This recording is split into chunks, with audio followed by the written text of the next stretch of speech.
शिव के स्वेद बिंदु से उत्पन्न नर्मदा, कण कण में आशुतोष को बसाने वाली रुद्र देहा, ओंकार का श्रृंगार करती शिव तनया, सौंदर्य की नदी नर्मदा, वक्र गति प्रिय उछल कूद करती रेवा, ग्वारी घाट में जलते शरीरों को मुक्त करती समोद भवा, नंगे पैर हर क्षण अपनी प्यास बढ़ाते पर कंपावासियों की नर्मदा, धरा पर धाराओं की नदी मुरला, मानव विकास के 30 लाख वर्षों का हिसाब रखती नर्मदा, मध्य प्रदेश की जीवन रेखा नर्मदा, अमरकंटक उद्गम के बाद अंचल के श्रमिकों के स्वेद बिंदुओं में पुनः कूदती नर्मदा, दुखियों को सुख देकर हारी नर्मदा,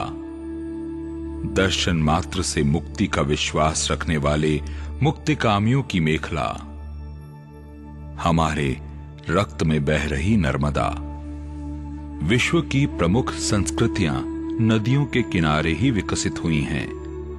भारत का प्राचीन इतिहास तो मुख्यतः सरस्वती, गंगा, यमुना के तट का ही इतिहास है।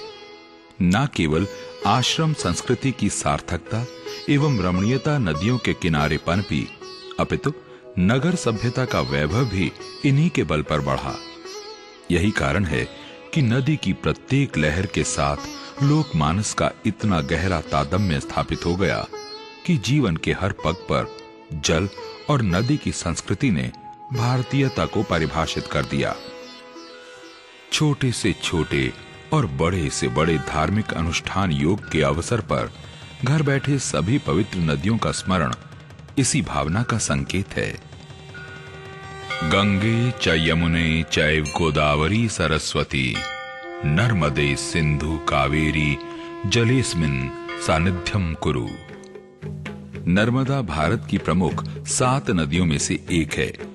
पौराणिक आख्यानों में इसे प्रलय के प्रभाव से मुक्त अयोनिजा और कुमारी माना गया है।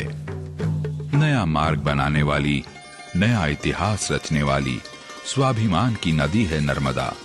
समुद्र तल से 35,000 फुट ऊंचा अमरकंटक, जिला शहडोल, मध्य प्रदेश, नर्मदा का उद्गम स्थल है। एस्चुरी बनाते हुए भड़ौच गुजरात के पश्चिम में नर्मदा खंबात की खाड़ी यानी अरब सागर में मिल जाती है। उद्गम से यहां तक का सफर 1312 किलोमीटर है। ओंकारेश्वर नर्मदा और कावेरी का संगम है।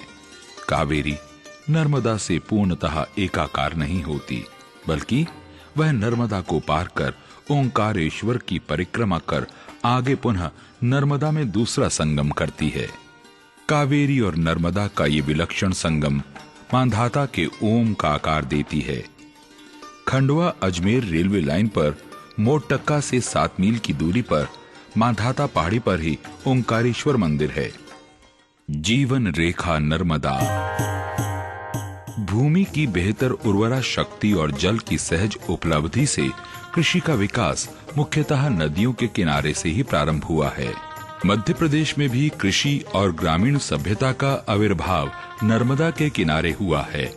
खनिजों की दृष्टि से भी नर्मदा घाटी का बराबर महत्व रहा है। प्राचीन त्रिपुरी की समृद्धि का एक प्रमुख कारण उसके निकट कच्चे माल का उपलब्ध होना था।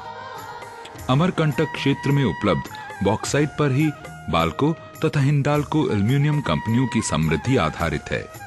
अमरकंटक के जंगलों में जड़ी बूटियां जैसे ब्राह्मी, जटाशंकरी, काली हल्दी, पत्थर चटा और कई प्रकार की जड़ी बूटियां मिलती हैं, जिनमें असाध्य रोगों को ठीक करने की क्षमता है। जबलपुर बेड़ा घाट का मूर्ति शिल्प सैकड़ों परिवारों के जीवन यापन का सेतु है। नर्मदा तट के अनेक ग्रामीणों का व्यवसाय मछली पकड़ना है। यही व्यवसाय भड़ौच में हजारों परिवारों की जीविका है। नर्मदा जी की बम्बुलियां। भारत में भवानी और शंकर की स्तुति भिन्न भिन्न अवसरों पर युगों युगों से गाई जा रही हैं। इन स्तुतियों को बम्बुलियां कहते हैं। मकर संक्रांति पर्व पर नर्मदा तटीय मेलों में नर्मदा जी की बम्बुलियां लोकगीतों में गाई जाती हैं।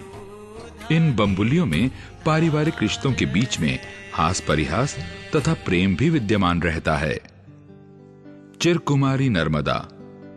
नर्मदा का विवाह नद शोण से तय हो चुकने के बाद शोण की दासी जोहला पर आसक्त हो जाने से नर्मदा ने क्रोध एवं क्षोभ में अपनी दिशा बदलकर पश्चिम गमन किया और कभी भी विवाह न करने की प्रतिज्ञा की। स्वतंत्रता आंदोलन और स्वतंत्रता। 1857 की क्रांति के बाद कई ज्ञात अज्ञात क्रांतिकारी ब्रिटिश शासन की दृष्टि से बचने के लिए नर्मदा तट पर स्थित आश्रमों में रहे। अक्टूबर 1858 में तात्या टोपे नर्मदा पार कर दक्षिण पहुंचे थे। बड़ौदा से 50 किलोमीटर दूर चांदोद का गंगनाथ आश्रम क्रांतिकारियों की गुप्त गतिविधियों का केंद्र स्थल था।